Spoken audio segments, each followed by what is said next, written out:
Hello, beautiful souls, and welcome back to Sacred Balance Living.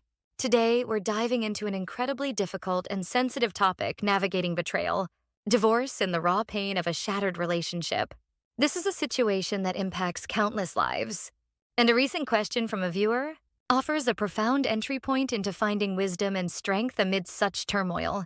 She shared her story 13 years with her husband, including their dating period, filled with seemingly good times.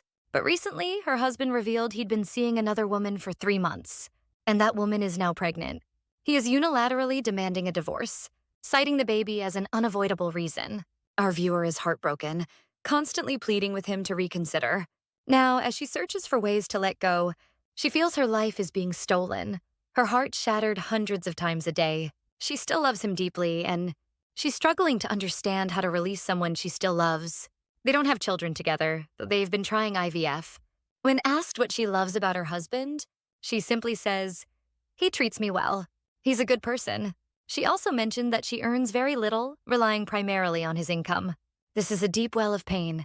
But let's look at this situation through a clear, unvarnished lens. If your reason for loving someone is because they treat me well, or because they provide for me, what kind of burden does that place on the other person?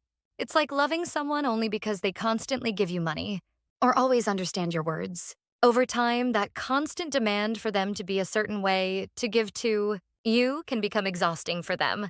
This suggests that the relationship, from the very beginning, might have harbored an inherent instability. Consider it from his perspective. Your relationship with him didn't involve children, and you were financially dependent. Emotionally, if he felt a constant need to take care of you or make you happy, that could have become a weight. Relationships based on one person's benefit to another often find it difficult to last indefinitely. It's like losing a parent who doted on you. The grief is immense because you relied so heavily on their presence and provision. This current situation, painful as it is, could be seen as a natural unfolding of these underlying dynamics. It's not about blame, but about understanding the deeper currents at play. So, how did you navigate this? First, release the emotional drama.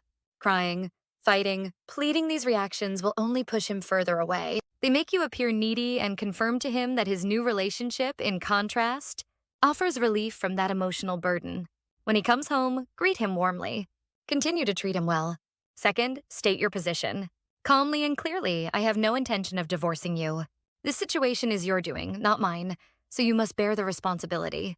If you choose to end things with this other woman now, I will not raise this issue again." This approach maintains your dignity and your power. You did not cause this. By not immediately agreeing to a divorce, you create a strategic advantage. If he is determined to leave, he will eventually have to negotiate terms that are more favorable to you. This is a pragmatic, worldly approach to protecting your interests. Remember, you are in a more advantageous position than you might think. You are the legal wife with 13 years of shared history. The other woman is dealing with a man who has cheated and will now face the complexities of building a new life and raising a child with him.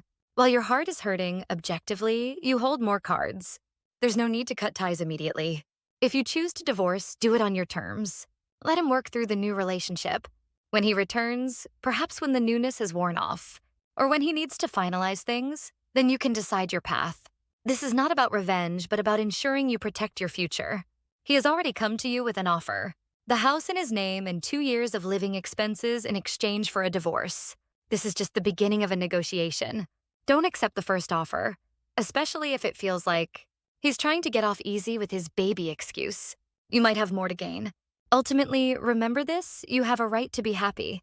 Allowing yourself to be consumed by his actions will ruin both your own life and potentially prolong the suffering for everyone. Think of his current state as a patient in a difficult situation, rather than someone who is personally failing you in a way you can argue with. You cannot control his actions, but you can control your response. Your own happiness must be your priority. If you cling too tightly, you might ruin both him and yourself. First, prioritize your own well-being and happiness. Thank you. Life is a sacred balance. Please subscribe if you enjoy this channel.